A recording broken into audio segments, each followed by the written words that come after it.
Hi, my name is Mr. Ignarski. I'm a teacher at Waukesha West. I'm also the Trek teacher along with Mr. Sisk. And I'm here today to talk to you about what Trek is because your West student is signed up to take Trek next semester. So I want to make sure you're informed so you can help your student be successful in this class. So what Trek is, if you don't know, it is a project or passion project based class, hands-on, where the student comes in, tells me what they want to learn. They show me kind of how they plan on learning it and what their end project is going to be. Every Trek project, the goal is to create something physical that shows their learning. So my version, as you can see below, it's to give the students a unique experience by allowing them to learn and explore their interests while also providing the freedom to create and demonstrate learning in their own way. So there's a ton of examples that I'll show you here a little bit later in the presentation. So who is Trek for? Trek is for, there's four big ones, and I'll talk about those. Trek is for someone who is truly passionate about something, or curious about something, or knows what career they want to go into and wants to prepare themselves for the career field. Maybe it's college, or they want to prepare themselves to go right into the field after high school. If you're one of those three things, this is definitely the place for you. If a student, and that's why we're having this conversation now, to get your student thinking about what that project's going to be, maybe even starting a little bit over summer, exploring different things so that when they come to Trek next year, they have a good grasp as to what they want to do and how they want to do it. The only time I've seen students kind of fail in Trek is when they try to take the easy way out. Think about trying to fake a project for 20 weeks. At some point, you're probably going to give up, and I'm going to see the drive for you to learn probably tank a little bit. So passion is huge. I can't stress that enough. And even if you think you're passionate about something and you try it, I preach to my kids to fail fast. And what that means is figure out that it's not for you quickly. Don't spin your tires in mud and try to make it work. Let's transition to something different so we can still create something awesome in the end. Second off, they have to have the skills to drive their own learning. How do you learn best? Do you like to learn by watching videos, reading, listening to podcasts, or a mix of those? And then also the maturity to teach yourself. It is quite challenging to teach yourself a skill. So once again, it's not for everybody, and I completely understand that. And then finally, the intrinsic motivation. This should be the easiest class Trek has to offer. Or West has to offer, because they get to choose what they get to learn and how they get to learn it and what they do. So that intrinsic motivation should be there solely because it's what they like. I'm going to have classes of sometimes 20 to 30 students doing individual projects. It is impossible for me or Mr. Sisk to sit over that student's shoulder and to motivate them on a daily basis to get done what they need to get done. So a lot of that intrinsic motivation needs to be there so that the class and that student's project can operate properly. Some examples of past projects. Running your own business. We have way more student entrepreneurs here at West than I think people realize, we've had students come in and make their own candles. And this was a business that was already up and running at West. This was a few years back. But the student brought their business into Trek. They used that time to work on marketing strategies, develop advertisements, create their candles, come up with new scents.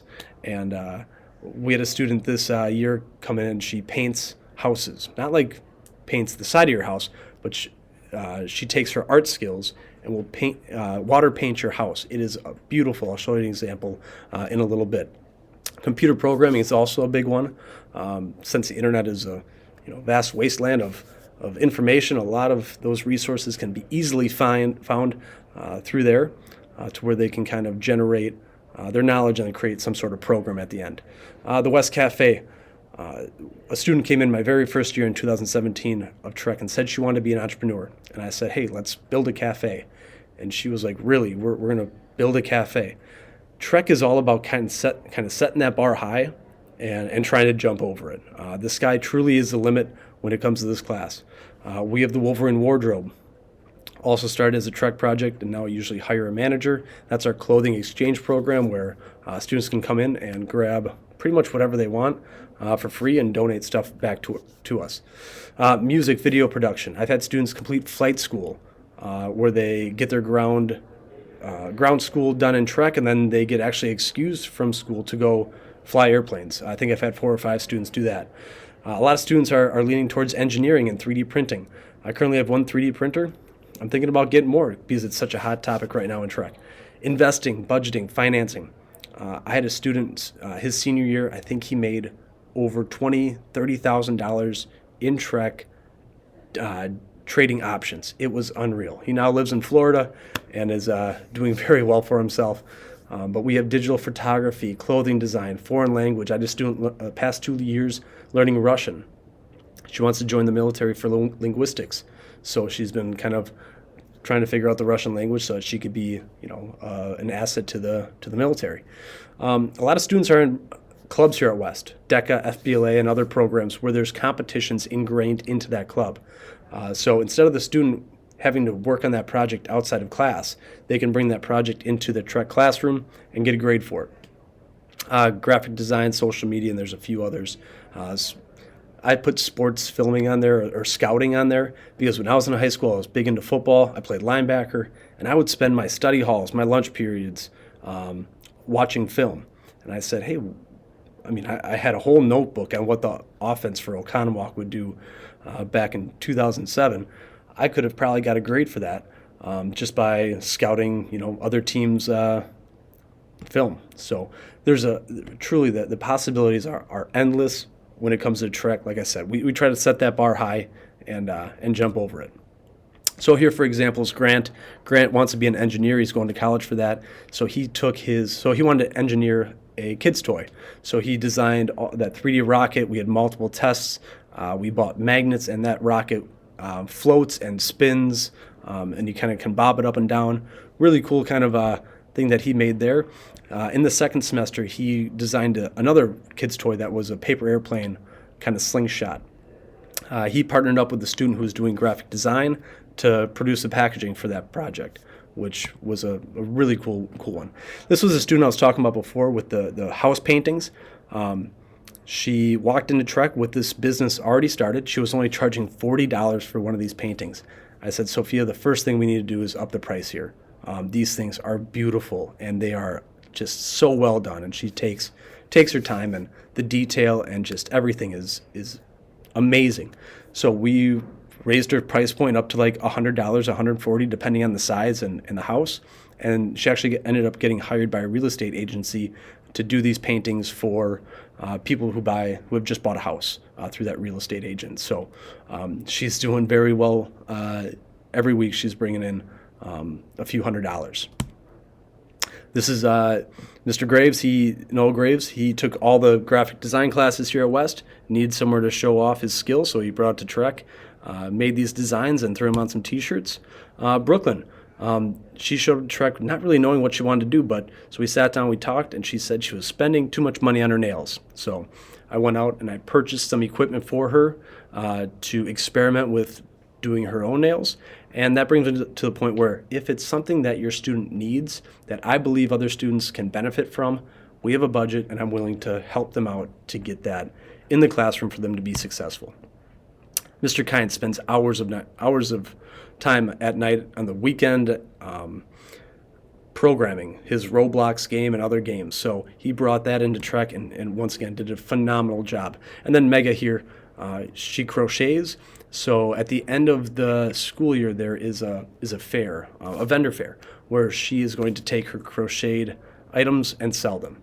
And she's kind of been selling them throughout the semester as well. So what does the year look like? Really, it's a pretty simple kind of cycle here. We plan, we goal set. Once we do that, we go out and we learn and we adapt. And then we apply that learning to our project. We reflect on how it went, and the cycle continues. All right, so it's really like 15, 16 weeks of Trek, and then of Trek, like your project. And then at the end, we just finished up something called Teacher Trek. That's their final exam where they take a facet of their Trek project and teach it to a small group of students in their class.